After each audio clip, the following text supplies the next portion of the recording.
আমাদের regular orthopaedics ক্লাসের আজকে আমরা ফ্র্যাকচার নেক ফিমার নিয়ে আলোচনা করব। Fracture neck of the femur.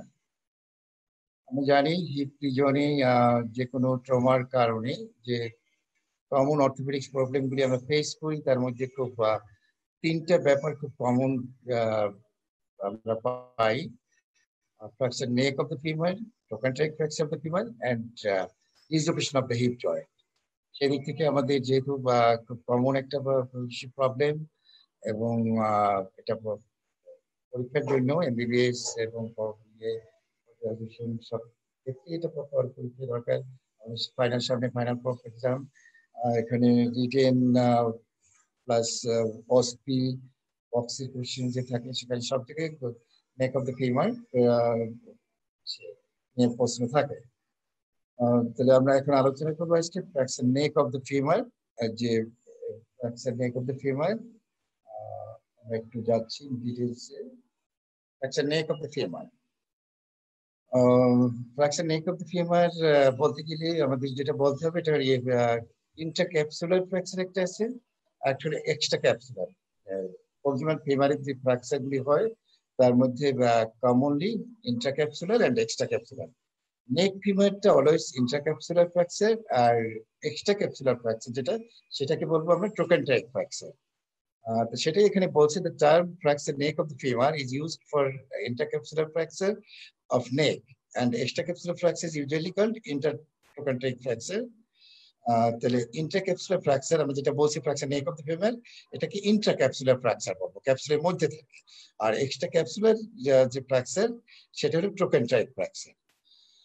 The incidence increase with age, and in later is much commoner in women, where osteoporosis is an important factor.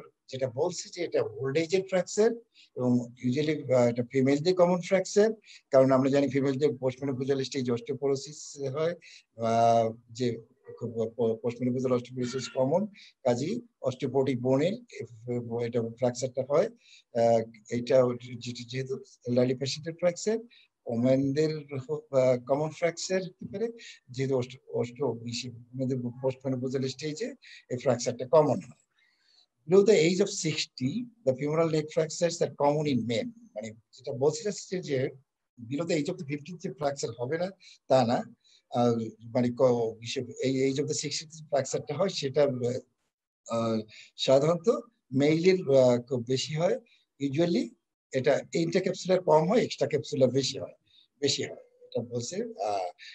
এখানে আরেকটা কথা, the femoral neck is the commonest site of fracture in elderly. মানে এই যে মূল কথা যেটা elderly পেশেন্টের কমন ফ্র্যাকচার যেটা হচ্ছে fracture neck of the femur. এখন আজকে আমাদের যে টপিকস এটা এলডারলি পেশেন্টের কমন ফ্র্যাকচার, বাট ইয়াং পেশেন্টদেরও হতে পারে, সেটা আমরা পরে আসছি। তাহলে একটু আমরা বলে নিচ্ছি যে ইয়াং এলডারলি পেশেন্টদের কমন ফ্র্যাকচার কি কি আছে। একটা বলে ফেললাম, fracture neck of the femur. আর একটা যেটা এক্সট্রা ক্যাপসুলার, যেটা একটু আগে বললাম ট্রোকেন্টারিক ফ্র্যাকচার, এটা এলডারলি পেশেন্টদের ফ্র্যাকচার। আর একটা ফ্র্যাকচার ফিমারেরই একটা ফ্র্যাকচার হয় সুপ্রাকন্ডালার রিজনে, supracondylar fracture of the femur. তাহলে এই তিনটে ফ্র্যাকচার ফিমার থেকে আমরা তিনটে ফ্র্যাকচার যে হয়, এই তিনটে ফ্র্যাকচার হবে এলডারলি পেশেন্টদের ফ্র্যাকচার। ওল্ড এজ গ্রুপের যে ফ্র্যাকচার কমন ফ্র্যাকচার, এটা তোমরা এটাকে অস্টিওপোরোটিক ফ্র্যাকচার বলো বা ওল্ডার এজ গ্রুপের ফ্র্যাকচার বলো, যাই বলো না কেন, তার মধ্যে fracture neck of the femur, trochanteric fracture of the femur, fracture supracondylar fracture of the femur, vertebral compression fracture. আর একটা ফ্র্যাকচার হয় পলিশ ফ্র্যাকচার, আমরা বলেছিলাম সেদিন পলিশ ফ্র্যাকচার, যে ওল্ডারলি পেশেন্টদের কমন ফ্র্যাকচার পলিশ ফ্র্যাকচার। তাহলে এই ফ্র্যাকচারগুলি সাধারণত ওল্ড এজ গ্রুপে হয়। আরো আছে কমন ফ্র্যাকচার বলতে গেলে, যেটা আমরা বলবো প্রক্সিমাল ফিমারে যে ফ্র্যাকচার যেমন হয়, প্রক্সিমাল হিউমারাসে যে ফ্র্যাকচারগুলি হয়, এগুলিও অস্টিওপোরোটিক ফ্র্যাকচার বলো বা ওল্ড এজ গ্রুপের ফ্র্যাকচার। কি কি দাঁড়ালো ওল্ড এজ গ্রুপের ফ্র্যাকচার? আমরা আজকে যে পড়াচ্ছি fracture neck of the femur, এর সাথে trochanteric fracture of the femur, fracture supracondylar fracture of the femur, এরপরে যেটা আমরা বলবো ভার্টিব্রাল কম্প্রেশন ফ্র্যাকচার, পলিশ ফ্র্যাকচার, আর তারপরে যেটা আমরা বলছিলাম ফ্র্যাকচার প্রক্সিমাল হিউমারাস। প্রক্সিমাল হিউমারাসের যে ফ্র্যাকচারগুলি হয়, এই ফ্র্যাকচারগুলিও আমরা ওল্ড এজ গ্রুপই কমনলি পাই। কাজী এগুলি ওল্ড এজ গ্রুপের কমন ফ্র্যাকচার। এটা মনে রাখতে হবে যে আমরা এরকম বলছিলাম যে চিলড্রেনদের কমন ফ্র্যাকচার কি, ওল্ড এজ গ্রুপের কমন ফ্র্যাকচার কি, সেই এটা একটা ইম্পর্টেন্ট কোশ্চেন, আমাদের জানা থাকতে হবে, জানতে হবে। এটা fracture neck of the femur, এটা কি common site of fracture in elderly পেশেন্টদের। এল্ডারলি পেশেন্টদের যে কমন ফ্র্যাকচার গুলি হয় তার মধ্যে fracture neck of the femur একটা কমন ফ্র্যাকচার। এখন এই ফ্র্যাকচারটা একটা দিক থেকে ইম্পর্টেন্ট এই কারণে যে ফ্র্যাকচারটার একটা কমন কমপ্লিকেশন হয়, অ্যাভাসকুলার নেক্রোসিস আর নন ইউনিয়ন হয়। এটা কেন হয়? যে ফিমারাল হেডের যে ব্লাড সাপ্লাইটা, এটা একটু পিকুলিয়ার টাইপের ব্লাড সাপ্লাই, অন্য জায়গার চেয়ে একটু কিভাবে থ্রি সোর্সে ব্লাড সাপ্লাইটা পায় আমরা জানি। Intermediary vessels in the femoral neck, ascending cervical bands of the medial and lateral circumflex anastomosis is run within the red capsular retinaculum before entering the bone at the edge of the femoral head. মানে যেটা বলছে যে three সোর্সে যে blood পাচ্ছে হেডটা, the three sources of the intermedullary vessels in the femoral neck, ascending cervical bands of the medial and lateral circumflex anastomosis, আর একটা হলো যে the vessels of the ligamentum teres। এই তিনটা সোর্সে ব্লাড সাপ্লাই হয় হেডে। যখন ফ্র্যাকচার হয় তখন আমরা জানি যে ইন্টারমেডিউলার ব্লাড ভেসেলস, যেটা ব্লাড সাপ্লাই, যেটা সেটা তো টর্ন হবে, সেটা থাকবে না। ইভেন যদি ডিসপ্লেসড ফ্র্যাকচার হয় সেক্ষেত্রে অ্যাসেন্ডিং সার্ভিক্যাল ব্রাঞ্চ, মিডিয়াল, যেটা medial circumflex lateral circumflex anastomosis থেকে যে ব্লাড সাপ্লাই, এটা অনেক সময় হ্যাম্পার হতে পারে ডিসপ্লেসড ফ্র্যাকচার। কাজেই এই ক্ষেত্রে ব্লাড সাপ্লাইটা ফিমোরাল হেডে খুব রিস্কের মধ্যে থাকে, ব্লাড সাপ্লাইটা কমে যেতে পারে, ইভেন ব্লাড সাপ্লাই যদি টোটালি স্টপ হয়ে যায় তখন সেখানে avascular necrosis of the femoral head হতে পারে। এভিএন কমন সাইট অফ ফ্র্যাকচারের মধ্যে অনেক জায়গায় হতে পারে। আমাদের মনে রাখতে হবে যে ফিমোরাল হেডে ফ্র্যাকচার হতে পারে, অ্যাভাসকুলার নেক্রোসিস হতে পারে, এবং আর একটা জিনিসটা নন ইউনিয়ন। এটা হওয়ার কারণটা আমরা বলছি, ব্লাড সাপ্লাইটা এই কারণে আমাদের জানতে হবে। The three sources of blood supply have by intermedullary vessels in the femoral neck, ascending cervical bands of the medial and lateral circumflex anastomosis, vessels of the ligamentum teres। এই থ্রি সোর্সে যে femoral head blood supply পাচ্ছে। Etiology কি? Etiology, it is common in older patient with osteoporosis and osteomalacia, and in them usually it is যে fracture through pathological বোন। যে pathological বোন আমরা যেটা বলতে চাচ্ছি, এটা ওল্ডার এজ গ্রুপের পেশেন্ট অস্টিওপোরোসিস এবং অস্টিওম্যালেশিয়া, একটু আগে আমরা যেটা বলতেছিলাম অস্টিওপোরোসিস এবং অস্টিওম্যালেশিয়া যে একটা টার্ম আছে, যে এখানে সে মিনারালাইজেশন ডিফেক্ট হয় এল্ডারলি পার্সনের, যেটা বাচ্চাদের আমরা রিকেট বলি, বড়দের সেটাকে অস্টিওম্যালেশিয়া। অস্টিওপোরোসিস অস্টিওম্যালেশিয়ার ক্ষেত্রে প্যাথোলজিক্যাল বাড়ি থাকে, যদি যে বোনটা থাকে এটাকে এখানে কমন না থাকে। Common elderly women secondary to osteoporosis. আমরা পড়েছিলাম যে এল্ডারলি পেশেন্টের এটা কমন ওমেনদের, কারণ কি অস্টিওপোরোসিস বোন থাকে, তাদের বোনটা অস্টিওপোরোটিক থাকে, অস্টিওপোরোসিস কমন, সেইখানে এল্ডারলি ওমেনদের এটা হতে পারে। আর এল্ডারলি পেশেন্টের যেটা বলছে, প্রথম যেটা বললাম আমরা, common in older patient, osteoporosis and osteomalacia. Mechanism of injury: the fracture usually results from fall directly onto the greater trochanter. পড়ে যায়, বেশি পড়ে যাওয়ার পর গ্রেটার ট্রোকান্টার লেভেলে যদি পড়ে তখন এটা ফ্র্যাকচার হয়। In very osteoporotic people less force is required. বেশি অস্টিওপোরোটিক বোনস হয় সেক্ষেত্রে ওরকম কোনো মেজর ট্রমার দরকার হয় না, মাইনর ট্রমায় ফ্র্যাকচারটা হয়, এটাই বলছে এখানে। তাহলে মেকানিজম অফ ইনজুরিটা কি?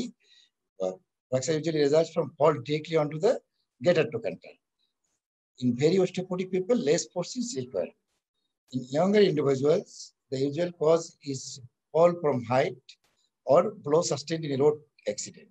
মানে ইয়াঙ্গার ইন্ডিভিজুয়ালস এই ফ্র্যাকচারটা হতে পারে। আমরা বলছিলাম যে এল্ডারলি পেশেন্টের কমন ফ্র্যাকচার, বাট ইয়াঙ্গার পিপলের ফ্র্যাকচার নেক ফিমার হতে পারে।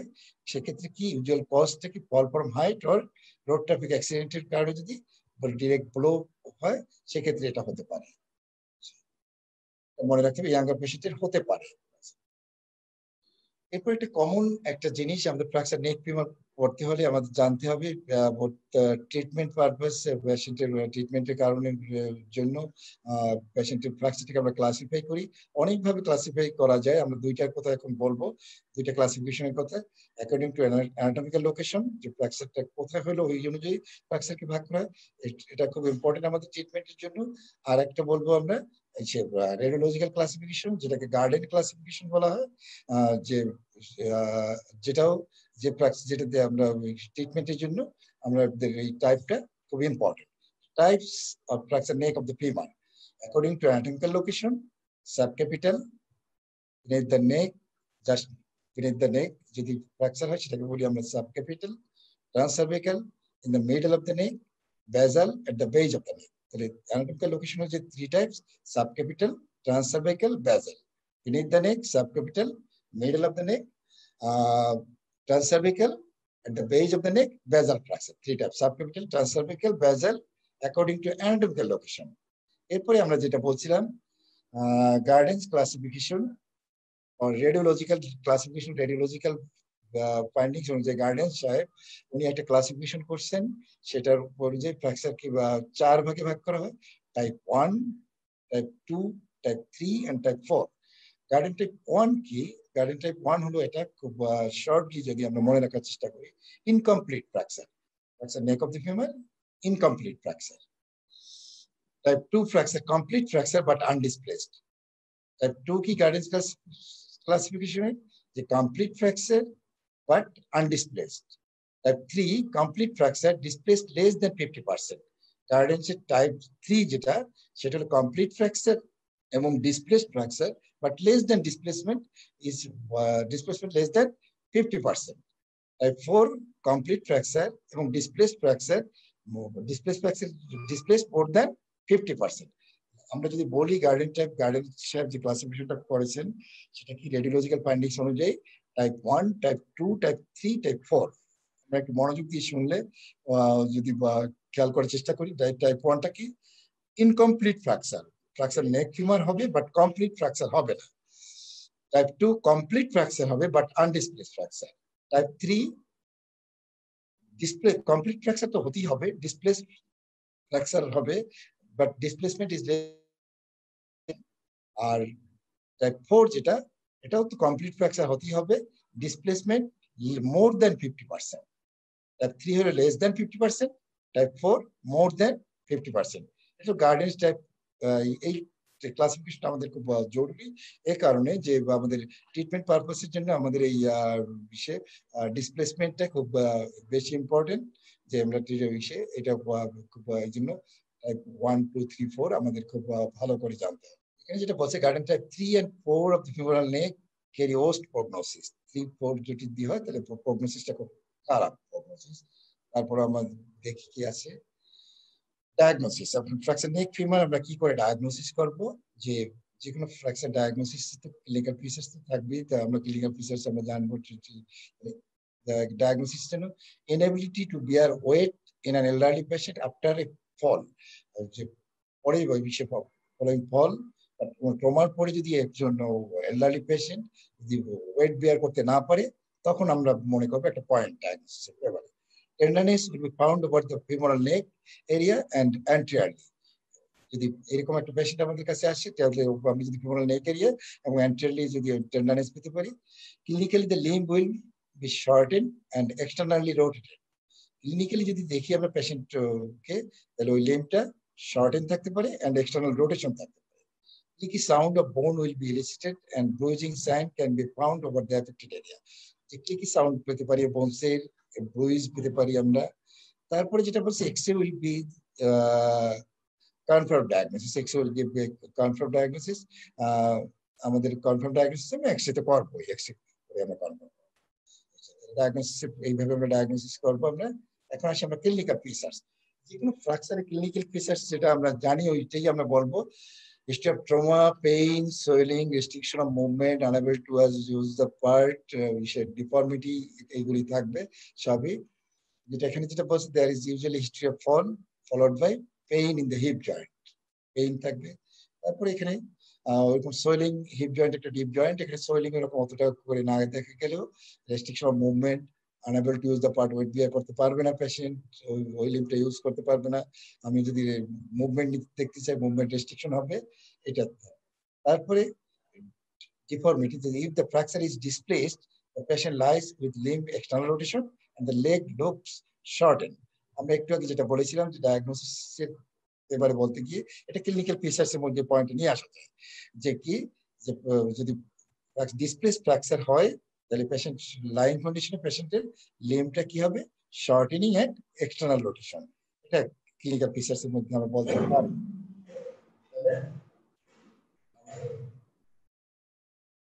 যে ক্লিনিক্যাল ফিচার্স, ফ্র্যাকচার যে ক্লিনিক্যাল ফিচার্স, ওই ক্লিনিক্যাল ফিচার্স গুলি তো এখানে সবই থাকবে।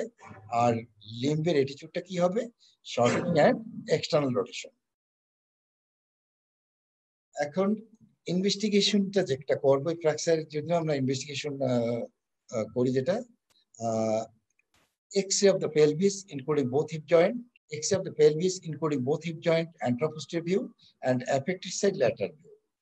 কি এক্সরে, আমরা একটা হিপের এক্সরে করবো না, আমরা যদি একটা ফিল্মে একটা পেলভিসের এক্সরে নেই বোথ হিপ জয়েন্ট সহ এপি ভিউটা নেই, সেক্ষেত্রে আমাদের যে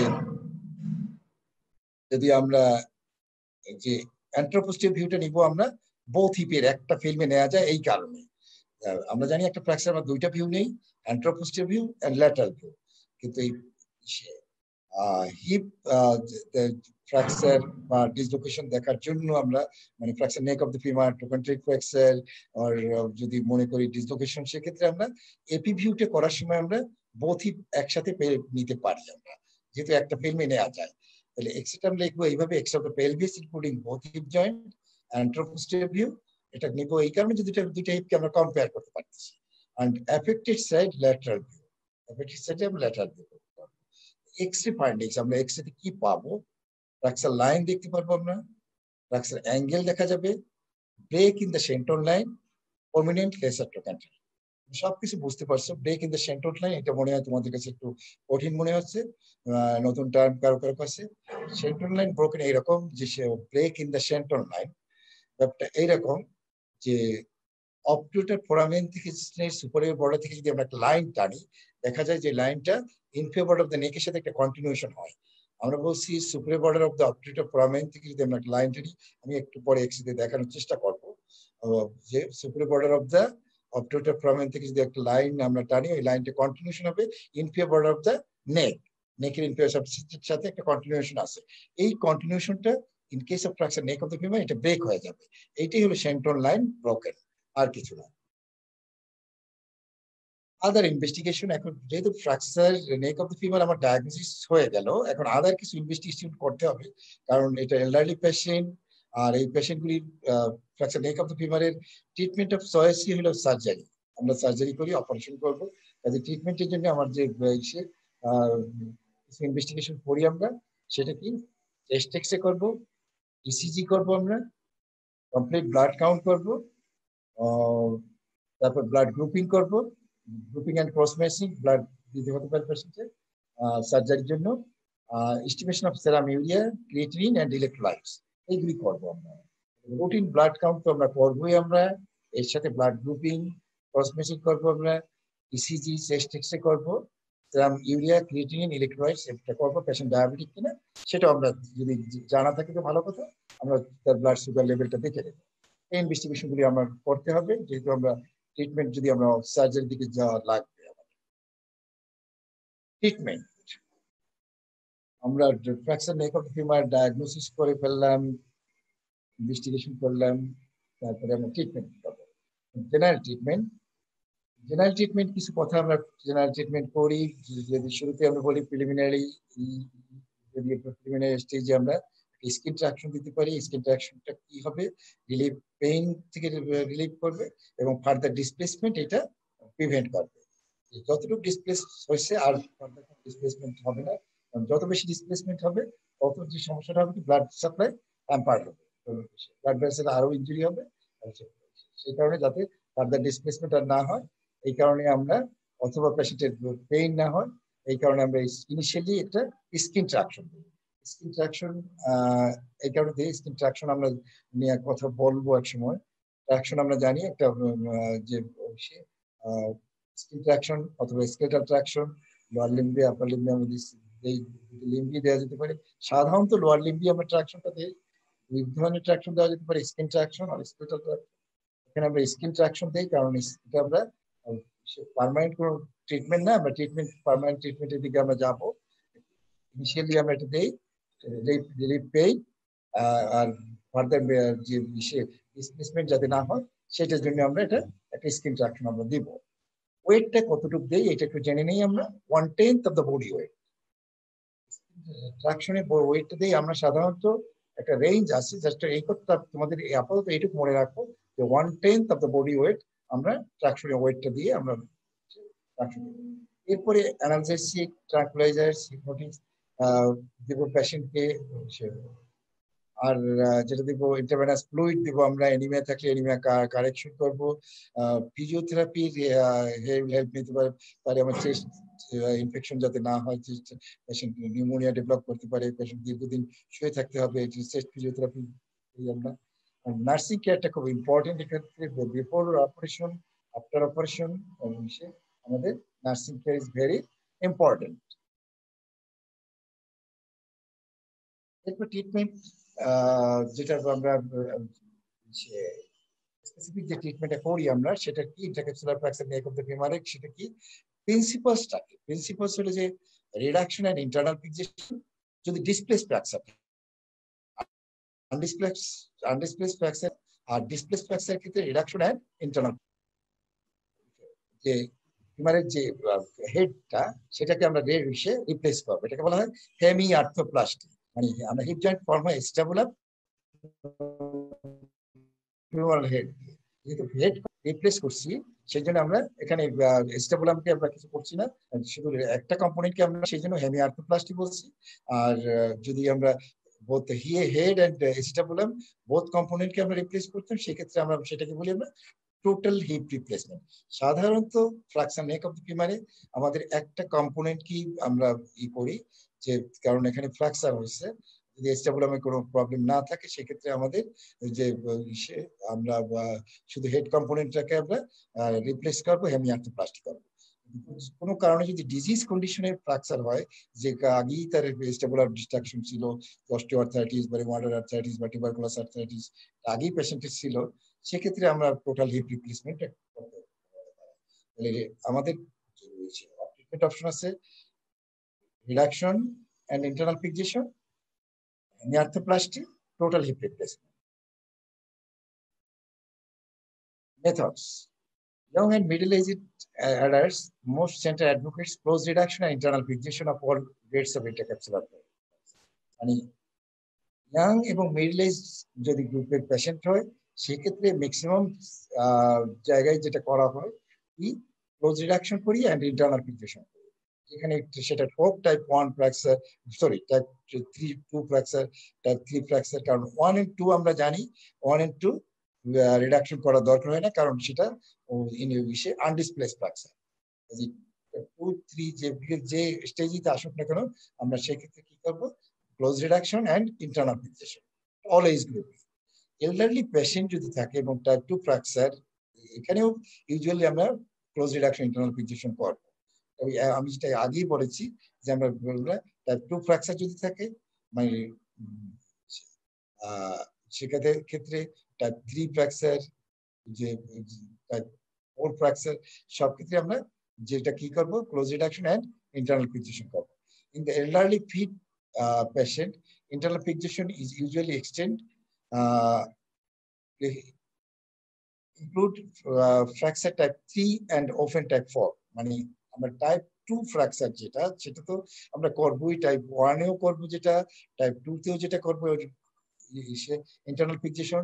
বাট টাইপ 3 and 4 এর ক্ষেত্রে যদি এলডারলি ফিট পেশেন্ট হয় সেক্ষেত্রেও আমরা close reduction and internal fixation এই ট্রিটমেন্টের দিকে আমরা যাওয়ার চেষ্টা করব।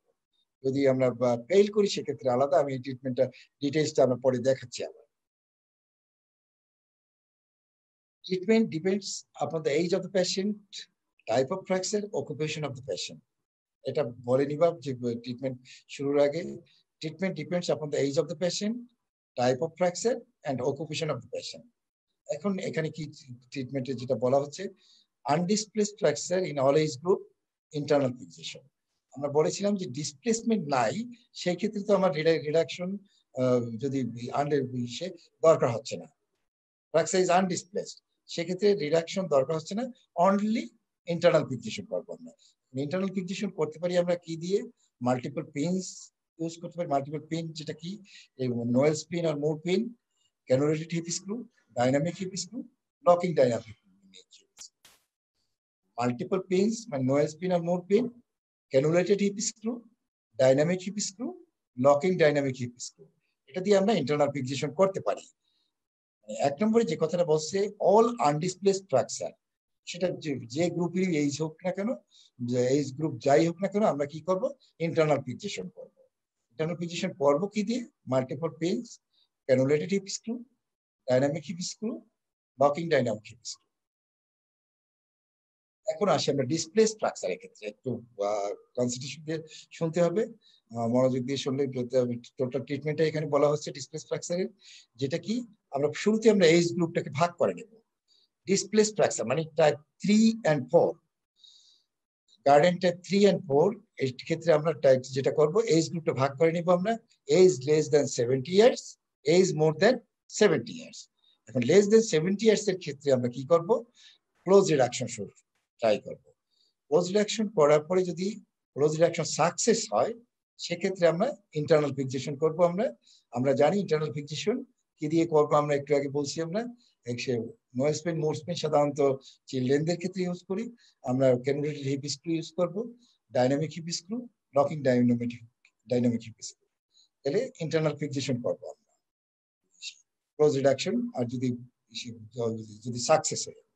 এখন ক্লোজ রিডাকশন ফেল করলে আমরা কি করবো, ক্লোজ রিডাকশন ফেল করলে আবার ওইটাকে এজ গ্রুপ আবার ভাগ করে ফেলবো, age less than 60 years, age more than 60 years. Age less than 60 years হলে কি করবো, open reduction and internal fixation, মানে আমরা তখন হিপ জয়েন্টকে আমরা ওপেন করে ফেলবো, ওপেন করে আমরা রিডাকশন করবো এন্ড ইন্টারনাল ফিক্সেশন করবো। আমরা ইন্টারনাল ফিক্সেশনের মেথড তো জানি আমরা কি কি দিয়ে করি। তাহলে গেল আমার যদি লেস দ্যান 70 ইয়ার্স এর ক্ষেত্রে। মোর দেন 70 ইয়ার্স এর ক্ষেত্রে আমরা কি করি, মোর দেন 70 ইয়ার্স এর ক্ষেত্রে আমরা যদি ডিসপ্লেস ফ্র্যাকচার হয়, সেক্ষেত্রে আমরা কি করবো, প্রস্থেটিক রিপ্লেসমেন্ট, হেমিআর্থোপ্লাস্টি, যেটা আমরা বলছিলাম যে ফিমোরাল হেড কম্পোনেন্টটাকে আমরা ফেলে দিয়ে একটা আর্টিফিশিয়াল হেড আমরা লাগিয়ে দেবো, প্রস্থেটিক রিপ্লেসমেন্ট। প্রস্থেটিক রিপ্লেসমেন্ট যে আমরা করি, এটা কাদেরকে করব, এজ মোর দেন 70 ইয়ার্স। আর একটা গ্রুপ চলে আসছে কারা, যারা ক্লোজ রিডাকশন ফেল করছি আমি, তার মধ্যে 60 ইয়ার্স এর উপরে, 60 ইয়ার্স এর উপরে ক্লোজ রিডাকশন ফেল করছে, আর অল পেশেন্ট যারা 70 ইয়ার্স এর উপরে, এদের ক্ষেত্রে আমরা প্রস্থেটিক রিপ্লেসমেন্ট করব। প্রস্থেটিক রিপ্লেসমেন্টে যেটা বলছে, এটা করা হয় হোম অ্যাম্বুলেটরদের ট্রিটমেন্ট একভাবে করি, কমিউনিটি অ্যাম্বুলেটরদের একভাবে। হোম অ্যাম্বুলেটর মানে পেশেন্ট যদি মনে করো তোমার পেশেন্টের যে স্ট্রোক করা আছে, সিভিডি, পেশেন্টের আদার ডিজিজ আছে, ইসকিমিক হার্ট ডিজিজ বা ডায়াবেটিক পেশেন্ট, যে পেশেন্ট সে হাঁটাচলা করতে পারে না, খুব ওল্ড এজের পেশেন্ট, সেই পেশেন্ট বাসার মধ্যেই থাকে, হোম অ্যাম্বুলেটর, সে বাসার বাইরে কখনো বের হয় না, সেক্ষেত্রে আমরা অস্টিন মুর প্রস্থেসিস ইউজ করি, মানে unipolar prosthesis.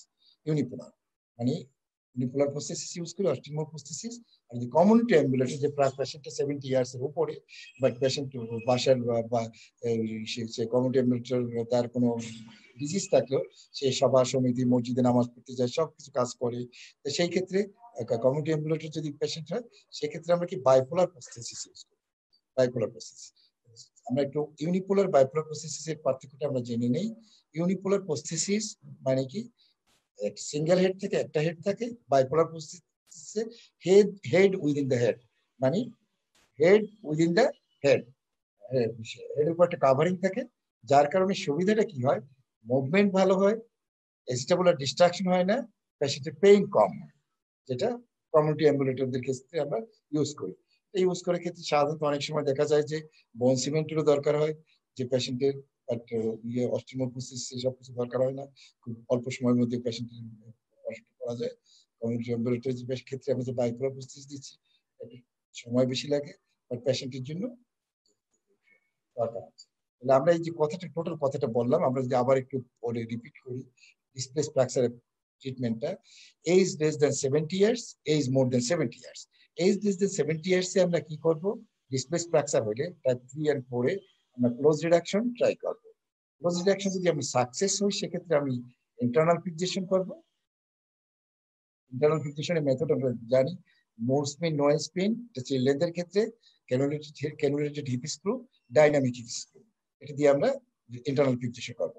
Close reduction fail করে যদি, তখন আমরা পেশেন্টকে আবার গ্রুপ এজ গ্রুপ করে ফেলবো, এজ লেস দেন 70 ইয়ার্স, মানে sorry age less than 60 years, age more than 60 years, মানে 60 ইয়ার্স এর নিচে যদি হয় তখন আমরা কি করব, open reduction and internal fixation.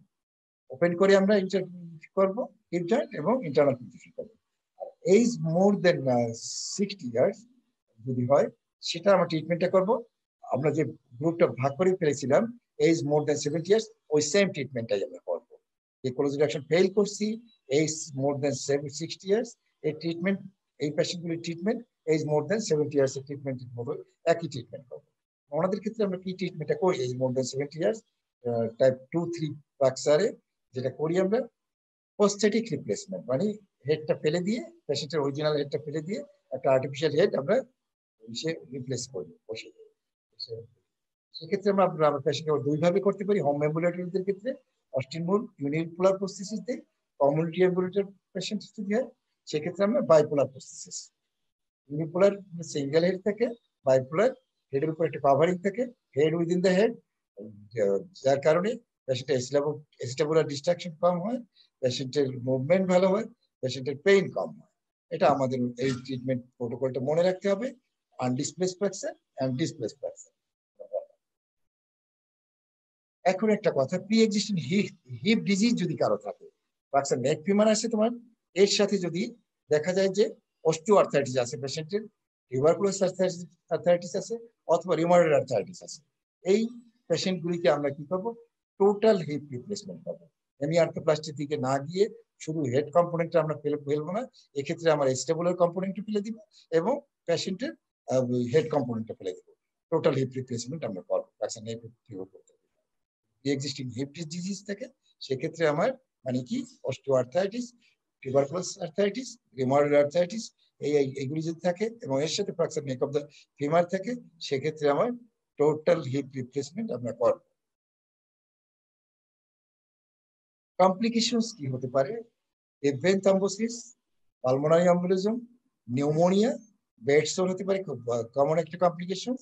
Avascular necrosis of the femoral head, আমরা বলছিলাম একটু আগে, নন ইউনিয়ন, এগুলি ডেভেলপ খুব বেশি কমপ্লিকেশন, মানে ডিপ ভেন থ্রম্বোসিস হতে পারে, pulmonary embolism, pneumonia, bed sore, avascular necrosis, non union. এক্ষেত্রে আরেকটা কিছু মনে রাখবো, আমরা ইন্টারনাল ফিক্সেশন করেছি, ইন্টারনাল ফিক্সেশন করলাম, সেক্ষেত্রে সেটা থেকে ইনফেকশন হতে পারে, পেশেন্টের যে পোস্টমর্টম ইনফেকশন হতে পারে, ইমপ্লান্ট ফেলিওর হতে পারে, এগুলি আমাদের কমপ্লিকেশনস এর মধ্যে আসবে। তাই কি deep vein thrombosis, pulmonary embolism, pneumonia, bed sore, avascular necrosis, non union, infection, implant failure. কারণ আমরা অপারেশন একটা যে গ্রুপটি অপারেশন করছি, যে ইন্টারনাল ফিক্সেশন করতেছি, তাদের ইনফেকশন, ইমপ্লান্ট ফেলিওর, এগুলি সবই হতে পারে। এইটুকুই ছিল আমাদের fracture neck of the femur. আমাদের যে ইন্টারক্যাপসুলার ফ্র্যাকচার যাই বলি না কেন, আমাদের এইটুকু মনে রাখতে হবে। এখন আমি একটু যদি তোমাদের এক্সরেটা দেখাতে পারি, সেন্ট্রাল লাইন যেটা ব্রোকেন আমরা বলেছিলাম, সেন্ট্রাল লাইন ব্রোকেন, এটা যদি আমরা দেখি অবট্রুটেড ফোরামেন আমরা দেখতে পাচ্ছি ছবিতে, অবট্রুটেড ফোরামেন আর inferior part of the neck, এটা রিডাকশন করার পরে এটা ঠিক আছে। অবট্রুটেড ফোরামেনের সুপিরিয়র বর্ডার, ওইটার দিক থেকে যদি লাইন টেনে, লাইনটা ইনফিরিয়র বর্ডার অফ দ্য নেকের সাথে কন্টিনিউশন হবে। আরো কোনো ছবি আছে কিনা আমরা একটু দেখি, এটাই দেখি আমরা, যেটা হলো সেন্ট্রাল লাইন ব্রোকেন, যেটা superior border of the obturated foramen থেকে যদি আমরা একটা লাইন টানি, এই লাইনটা আমরা ইনফিরিয়র বর্ডার অফ দ্য নেকের সাথে একটা কন্টিনিউশন হয় নরমালি। এটা কিন্তু রিডাকশন করার পরে পেশেন্টের ট্রিটমেন্ট করছি আমরা, এক পাশে দেওয়া আছে ক্যানুলেটেড হিপ স্ক্রু দিয়ে ইন্টারনাল ফিক্সেশন করা একটা ছবি, আর এক পাশে ইন্টারনাল ফিক্সেশন করা হচ্ছে এই যে ডাইনামিক হিপ স্ক্রু দিয়ে। কাজী এই যে যেটা আমরা দুইটাই, যেহেতু এটা ফিক্সেশন করার পরে, কাজী এখানে আমরা ওই সেন্ট্রাল লাইন ব্রোকেন আর দেখতে পারবো না রিডাকশন করার পরে। যদি নেক অফ দ্য ফিমারের ক্ষেত্রে এই সেন্ট্রাল লাইনটা ব্রোকেন হবে। সুপার বর্ডার থেকে যদি আমরা অপারেটর প্রবলেমে সুপার বর্ডার থেকে যদি একটা লাইন টেনি, লাইনটা ইন ফেভার অফ দ্য নেকের সাথে কন্টিনিউশন নর্মালি হয়, এক্ষেত্রে fracture neck of the femur থাকলে এই সেন্ট্রাল নেক অফ দ্য ফিমারের ইনফেরিয়র বর্ডারের সাথে এটা কন্টিনিউশন হবে না। এটাই সেন্ট্রাল লাইন ব্রোকেন। এছাড়া আর কিছু আমরা নাই। যদি আমরা দেখি, দেখতে পাচ্ছি আমরা এটা ছিল, এই কটা কথা মনে রাখতে হবে। তাহলে অস্পিতে একটা প্রশ্ন আসে, আমাদের, সেটা কি অস্পিতে যে এই এক্স রে পেলভিস দেওয়া হয় অনেক সময়, বোথ ভিউ, সেখানে হিপ দিয়ে এক্স রে পেলভিসে একটা এপি ভিউ দেওয়া হয় এবং ল্যাটারাল ভিউ দেওয়া হয়, অথবা একটা হিপের এক্স রে দিতে পারে, এপি ভিউ দিতে পারে এবং ল্যাটারাল ভিউ দিতে পারে, অথবা একটা হিপ এক্স রে দিতে পারে, এপি দিল অথবা ল্যাটারাল দিল, যে এপিএম দিতে পারে, ল্যাটারালও দিতে পারে। সেই ক্ষেত্রে একটা ডিসপ্লেস আনডিসপ্লেস ফ্র্যাকচার কখনো দিবে না, কারণ আনডিসপ্লেস ফ্র্যাকচার ডায়াগনোসিস করা একটু কঠিন। ডিসপ্লেস ফ্র্যাকচার যেটা দেওয়া হয়, ডিসপ্লেস ফ্র্যাকচার দেওয়া হবে, ডিসপ্লেস ফ্র্যাকচার টাইপ 2 অথবা 3 যদি দেওয়া হয়, ডিসপ্লেস ফ্র্যাকচার আমরা ডায়াগনোসিস করতে পারবো। সেটা আমরা রিড করবো প্রথম, আমরা বলেছিলাম, তারপরে আমরা এক্সরে পরে আমরা ডায়াগনোসিস দেখবো, fracture neck of the femur, তারপরে এই পেশেন্টের ট্রিটমেন্ট, যেটা ইম্পর্টেন্ট কথা, সেটা কিভাবে আমাদের কাছে প্রেজেন্ট করবে, আমরা ওটা বলবো। History of trauma, pain, swelling, restriction of movement, unable to use the part, deformity থাকবে, কি ডিফর্মিটি, লিম্বটা কিভাবে হবে, শর্টেনিং এন্ড এক্সটার্নাল রোটেশন নিয়ে আসবে। আমি ডায়াগনোসিস কনফার্ম করবো কি করে, এক্সরে করে করবো, কি এক্সরে করবো আমরা বলেছিলাম, এক্সরে করবো আমরা। ট্রিটমেন্ট কি করবো, ট্রিটমেন্টে আমরা অনেক বড় বড় কথা বলে ফেলছি, অনেক বেশি বেশি কথা বলছি, কিন্তু অস্পিতে এই সময়টুকু আমরা পাবো না সব ট্রিটমেন্ট লেখার মতো। সেক্ষেত্রে অস্পির ক্ষেত্রে আমরা ট্রিটমেন্টে একটা কথাই আমরা লিখে দিব, ধরে নিব এটা ওল্ড এজের পেশেন্ট এবং টাইপ 2-3 যে ফ্র্যাকচার, কাজেই ট্রিটমেন্ট হেমি আর্থোপ্লাস্টি, ট্রিটমেন্ট লিখবো আমরা হেমি আর্থোপ্লাস্টি, আর কোনো কথা লেখার দরকার নেই, শুধু হেমি আর্থোপ্লাস্টি লিখে দিলেই হয়ে যাবে। এখানে ইন্টারনাল ফিজিশিয়ানের আমি ট্রাই করবো, ফেল করলে আমরা এই করবো সেই করবো, এজ গ্রুপ, এত কথা লেখার আমি সময় একটা পাবো না। এটা আমি রিটেনের খাতায় আমি যখন আসবে ট্রিটমেন্ট, তখন আমি সব লিখবো, এবং আমি যখন প্র্যাকটিক্যাল লাইফে ট্রিটমেন্ট করবো তখনও আমার মাথায় থাকবে ট্রিটমেন্টের প্ল্যান। বাট আমি অস্পির ক্ষেত্রে আমি হেমি আর্থোপ্লাস্টি, কমপ্লিকেশনস কি হতে পারে আমরা একটু আগে বলেছিলাম, ডিফারেন্ট থ্রম্বোসিস অস্পির ইম্পর্টেন্ট, যে একটা প্রশ্ন থাকি যদি এই fracture neck of the femur, complications কি হতে পারে, different thrombosis, pulmonary embolism, pneumonia, bedsore, avascular necrosis, non immune infection হতে পারে, তারপরে কি হতে পারে, যে ইমপ্লান্ট ফেলিওর হতে পারে। এই জিনিসগুলো আমরা আমাদের মাথায় রাখতে হবে। মোটামুটি ফ্র্যাকচার নেক ফিমার থেকে যা বললাম আমরা একটু জিনিস এইটুকু যদি মনে রাখতে পারি, আমাদের মোটামুটি পরীক্ষা এবং প্র্যাকটিক্যাল লাইফে আমরা ফেস করতে পারবো, এবং পড়তে হবে, নিজেদের পড়তে হবে। এই ছিল আমাদের fracture neck of the femur, intercapsular fracture, যেটা আমি আবারও বলছি, কোনো ট্রমার পেশেন্ট যদি আসে, আমাদের 3টে জিনিস মাথায় রাখতে হবে, fracture neck of the femur commonly, contact fracture এটাও কমন, আর কি, যেটা হচ্ছে dislocation of the hip joint. এই 3টা ব্যাপার ঘটতে পারে হিপ রিজনে।